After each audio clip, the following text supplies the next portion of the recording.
Hello everyone, welcome to my creative critical reflection. Let me introduce myself.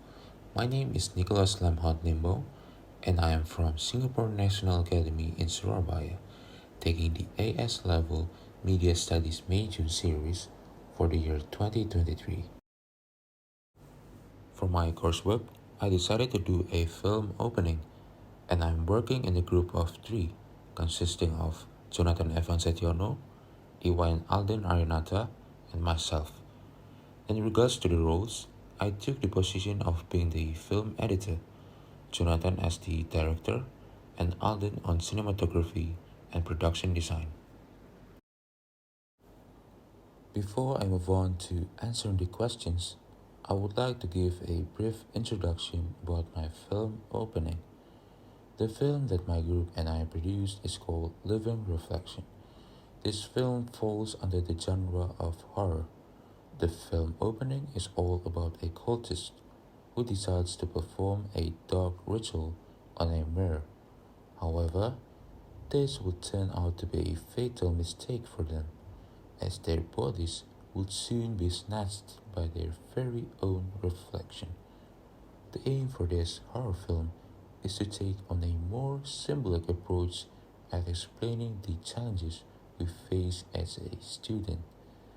It emphasizes on how those of us there feel trapped by the educational system, much like the three birds in a cage, how we isolate ourselves from the outside world, and how our mental health deteriorates with time. While cheating and other unethical behavior may appear to teachers as a sinister ritual, to us students it is the only path to a passing grade. Eventually, we might lose our identities, our enthusiasm for learning, or our different personalities, and we might unintentionally cause damage to people who care about us. So now, let's move on to our first question. How does your product use or challenge conventions, and how does it represent social groups or issues? In my film opening, I've used some conventions that are normally found in a horror genre. Well, it is a commonplace for horror films to use or challenge conventions, which creates tension in the audience. An example of convention that horror films often use is the idea of a victim being pursued by a monster. This can be seen in films like Scream in the year 2022, where a group of teenagers is stalked by a killer. For our film, Living Reflection, where a reflection was brought into the world through a dark ritual. In here, we are mainly applying the sense of the unknown, which really helps in adding tension to the atmosphere.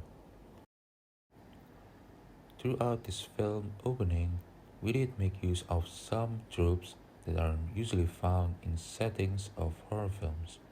In our case, we decided to utilize a dark room with few light sources aside from the candles as our set design, which is commonly implemented by most of the horror films.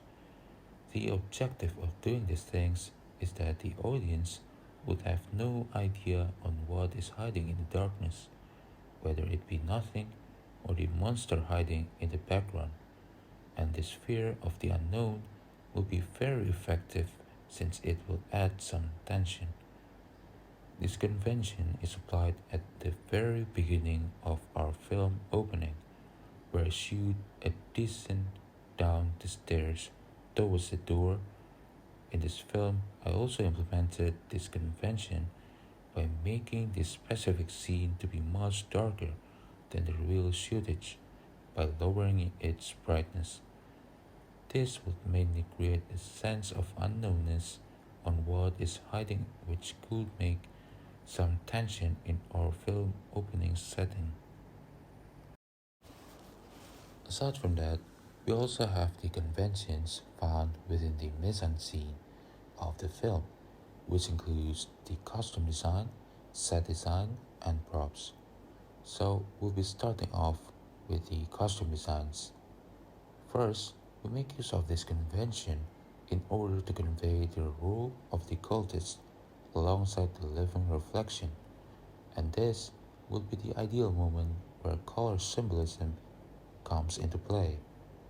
In our horror film, we decided to use a dark colored costume of black cape and mask for our character.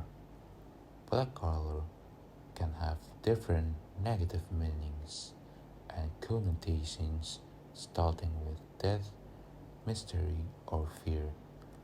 Through the use of this color symbolism on a costume, we are able to make a shadowy figure performing a ritual to be recognized by the audiences. From this, it allows the audience to identify the character correctly as a cultist. Aside from this black cape, we also choose a black mask to represent the living reflection, as from afar, audience members would not be able to see the mask, but when they face to face with the monster, they would easily be able to recognize them. This builds up tension for the audience as they would never know who the monster has possessed next, but would also leave the monster with a distinct and terrifying look. Another mise-en-scene of this film would be the set design and props usage. In this film opening, we make use of a mirror, lighter, candles, and knife as our props. These props were used together to convey the taking place of a ritual. In horror films, mirrors are commonly known as the idea of another reality as well as being possessed. Therefore, we decided to use this idea that audiences would already have the knowledge from the previous horror movies that they watched to get across the message that the cultist has been possessed by the living reflection. To further this effect, we also make use of a practical effect of ripples on the mirror to give the audience an impression that the border between the mirror world and the real world is wavering and that some being is crossing over. We also added in set design in the form of the birdcage. This was shown to foreshadow events which would happen if the movie were to continue, which is applied to the scenes after the superimposition transition on the birdcage to symbolize our film's main message. Throughout this film opening, Living Reflection, we are trying to represent this social group of students. As we all know, horror films often represent social groups or issues in a variety of ways. They usually use monsters to represent societal fears such as the fear of nuclear war in the Godzilla film. Other horror films may directly address social issues such as the film titled Get Out, which addresses racism. Meanwhile, in our film, as students, we are still too young to see the world clearly, almost as if the world was shrouded in the darkness for them. This darkness could symbolize the sense of unknown and the future uncertainty, which can be particularly acute for the young generations who are still trying to find their place in this world. However, parents often impose expectations onto their children, which to some may seem like a guiding light to follow, giving them motivation to perform well academically, but for the others, to the unachievers who can't reach these expectations, they are cursed. This brings us to a dark ritual. Through this ritual, the cultist lights the candles and gives light to the world, but in this process, we lose our identity. Well, this is literally cheating. Meanwhile, the adults may see these acts by the student as something as disrespectful as a ritual, and may think that these students are cultists of evil, yet they did not consider the point of view of those students. In their perspective, it's the only way they can reach their parents' expectations and find some light in this dark world. How does your product engage with audiences, and how would it be distributed as a real media text? This product would surely engage audiences from all kinds who have a high interest in watching the horror genre.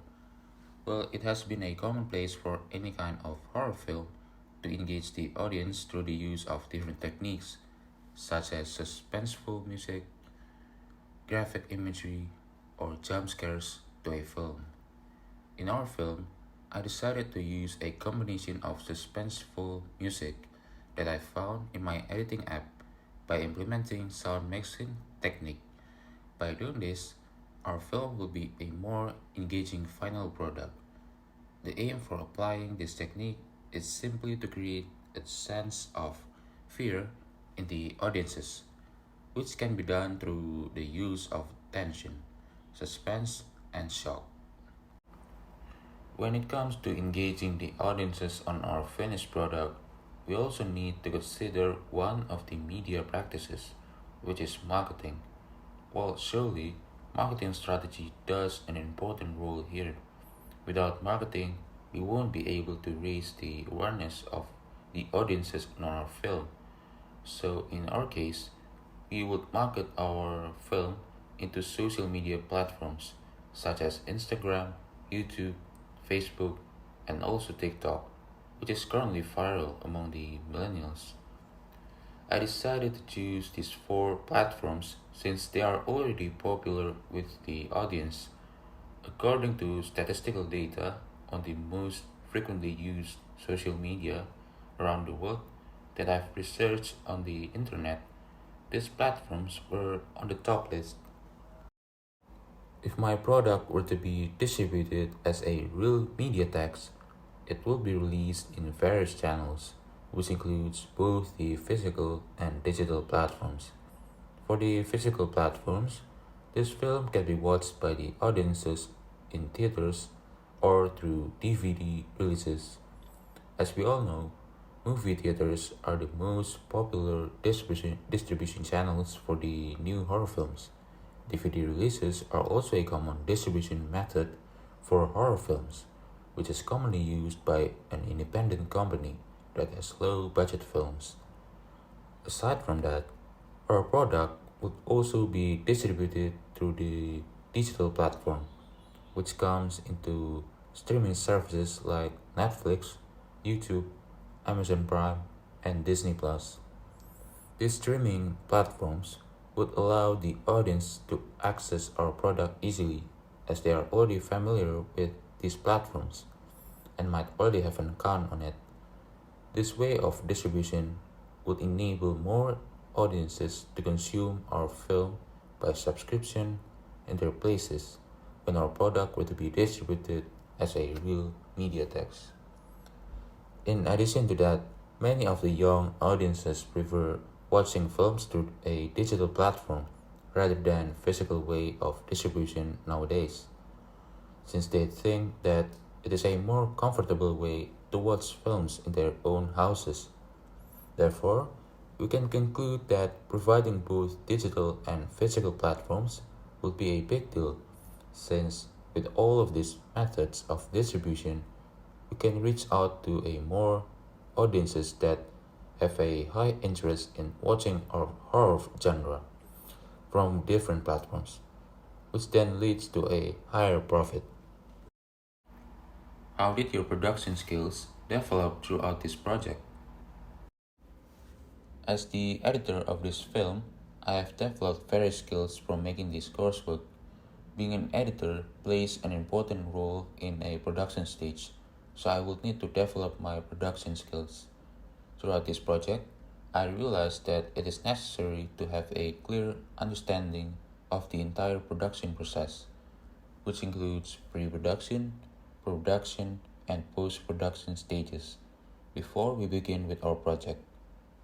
Pre-production stages is when we finalize our movie script, hire actors for the film, find a suitable location for shooting, and list all the equipment needed. In our case, Jonathan, as the director of this film, and myself became the actor of this film, and the location together with the equipment are supplied by Alden, the cinematographer and production designer in this project. During the production stage, this is the part when all the shooting occurs. In this stage, as the main actor of this film, I also learned how to become the actor of a film. The last stage will be post production, which is the editing of audio and visual materials to create a film. Aside from that, I definitely learned how to use different features on an editing app first before I began editing.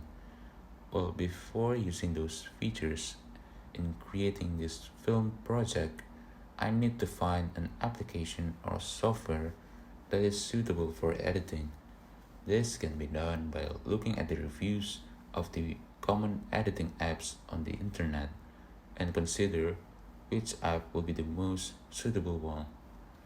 Back then, I'm not really familiar with the elements found on this editing app called CapCut, which is used in editing our film, since before I only used a well-known editing app called iMovie for any filmmaking. With the help of references and video tutorials from the internet, I'm now more familiar with how to add some video effects, make some filters, and change the speed of the video through this editing application. During the editing process or the post production stage, I have developed some editing techniques such as applying the transitions, sound mixing, and video effects which I've learned before. One of them is a jump cut, which is a sudden transition from one scene to another. Since I've never done any film openings before, I decided to look across the film openings of horror films, and in order to apply this technique, I need to ensure if the techniques are suitable for our scenes. In the case of a jump cut transition, I need to ensure that the color between two scenes to be the same, which is in our case is black. This transition can be noticed during the time when the door closes and the fire is lit. In order to achieve this technique, I applied a video effect of low exposure to the door closing part, which makes it darker. Throughout this film, I also applied sound mixing, so the placement of each audio would be necessary in making the music throughout the film. Overall, by applying these editing skills, I'm able to create a more engaging final product and develop a strong sense of storytelling to the audience. How did you integrate technologies, software, hardware, and online in this project? Throughout this horror film, we only make use of a phone, Samsung A30s, in recording all the scenes in this film's opening project. After we've done with all the recordings needed, we then place all the scenes and rename it in the correct order into a Google Drive. For the editing, I decided to use a free editing app called CapCut. Back then, the only editing application that I used for any filmmaking was only iMovie. But now, I found out that CapCut has more features which can be used in making this film to be more terrifying, such as a range of options on the soundtrack or sound effect that can be applied throughout this film opening project. Well, before editing, I need to do some planning first. So I may need to find as many references related to our film opening on YouTube or Pinterest. Examples of these references are videos, images, sound effects, and music. Whenever I come across a reference related to our horror genre, I immediately save those sources. For our communication channel, we use an app called Discord that allows us to share the ideas of references or the current progress on this project. When we all have agreed with the specific soundtracks or sound effects that are going to be used, I'm just going to pin that specific audio so that it won't be lost in case I've forgotten the audio name. When I start editing, I need to download all the files saved in the Google Drive first into my PC and place it in a folder. After that, the next thing that I did was to import all the files into the CapCut's media section. This section will serve as the media source, which you can click and drag if you want to include these videos, images, or music into the film. Next is to place all these videos in its position, which then will be used in producing this film opening. For its soundtrack, I make use of the audio feature on this app. So overall, with the help of this integration of technologies, we could improve the quality of our final product. Well, that's all about my coursework. Thank you for listening and see you next time.